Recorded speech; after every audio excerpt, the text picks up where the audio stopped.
Hi guys! Ayun guys, may kukwento lang ako sa inyo, may share lang ako. Kagabi guys, nagkamali kami mag-send, yung anak ko nagkamali pala sa London mag-send ng, alam mo yun, ng GCash. Tapos na-send niya dun sa isang tao.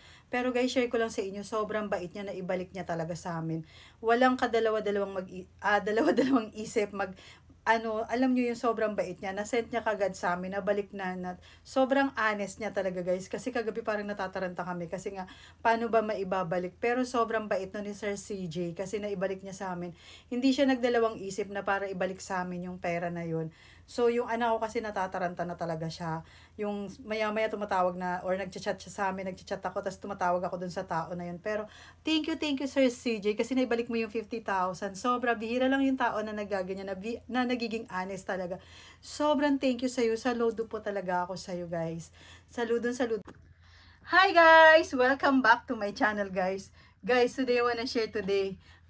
Ayun, may share lang ako sa inyo guys. Yung anak ko, nagkamali, mag-send ng GCash kagabi, tapos, alam mo, nataranta talaga kami lahat. Nataranta ako kasi, buti na lang, inopen ko yung phone ko, tapos nakita ko tumatawag siya kasi nasa London siya. Tapos, nag-send siya, nagkamali siya sa 2 numbers, nagkamali siya doon.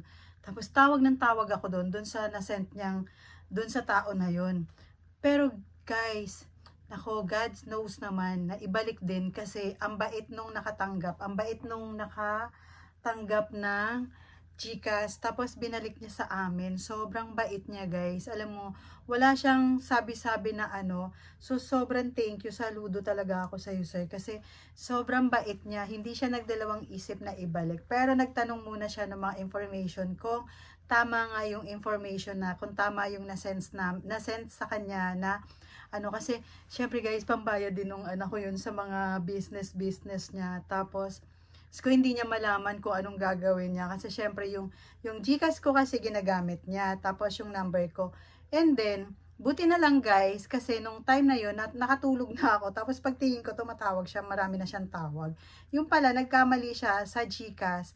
Kung paano niya na-send doon. Tiningnan ko, nagkamali siya sa last digit ng number. Yung number na dapat na number ko is 5. Napunta sa 8. Pero guys, alam nyo guys, yung tao na nasenda namin, na-send sa kanya, sobrang binalik niya kaagad. Kaya sobrang thank you kami kasi sobrang bait-bait niya talaga. Na-send niya kaagad sa amin. Tapos, ayun, tapos ang dami pa rin taong gano'n na, alam mo yun, na ibabalik talaga sa inyo. Kasi diba, hindi natin may expect kasi nga GCash yun. Tapos, hindi mo alam kung maibabalik pa sa'yo kasi, hindi mo alam kung magiging honest yung tao or hindi. Kasi nga, syempre, GCash yun, madali lang itanggi, diba? Pero siya hindi guys, sobrang bait niya talaga. So, let's go guys, samahan nyo kami kasi imimit ko siya today. Tapos, magti-thank you lang ako. At para naman, personally, na mag-thank you sa kanya kasi super bait niya guys. Wala talagang kaano-ano na parang magbalik siya ng pera sa'yo. So, ang laki kasi 50,000. Sobrang laki ng halaga. Tas, parang sobrang thank you talaga dun sa tao na yun na nagbalik sa amin. So, let's go guys. Samahan nyo ako. Papakita ko sa inyo. And thank you so much for watching. And don't forget to click the notification bell para updated kayo sa vlog. Pero puntahan muna natin siya. Pupunta ako doon kung saan po siya kasi imimit ko po siya personally na magti-thank you tayo. Kasi, diba guys, bihira na lang yung tao na magiging honest talaga sa inyo. Tapos, parang ako, thanks God kasi naibalik. Kasi yung anak ko natataranta na siya doon kagabi dahil nagtatrabaho siya. Siguro sa sobrang busy niya, hindi niya napansin na nagkamali siya. Tapos, nakatulog na ako kasi it's different yung time natin dito from London to Philippines. Different yung time. Tapos, sa kanya pala daw, kay CJ, ang dami rin tumatawag din. Kaso lang, nagda-drive siya. Kaya, hindi niya nasagot kaagad. Hindi ko rin siya tinigilan ng kakatawag. So, ayun. So, imimit natin siya guys. Kasi magti-thank you tayo sa kanya ng kung ano man yung ma-offer natin sa kanya. So, sobrang bait niya guys. So, let's go guys. Samahan niyo ako.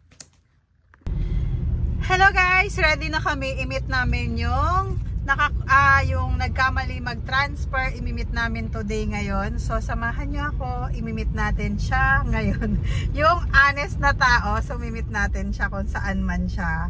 So, magti-thank you tayo ng personal para at least maging maging good tayo sa kanya. Then, imimit na namin siya ngayon dito. Yung anahan namin ng pera, yung kung saan kami nag-transfer doon. Magkikita na kami at magkitake na ako sa kanilang personal.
Tom's World malapit.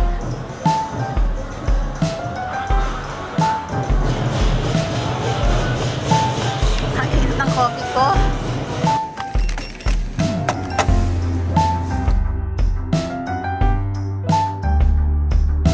Ng SM Sukat, meron na silang coffee shop na bago.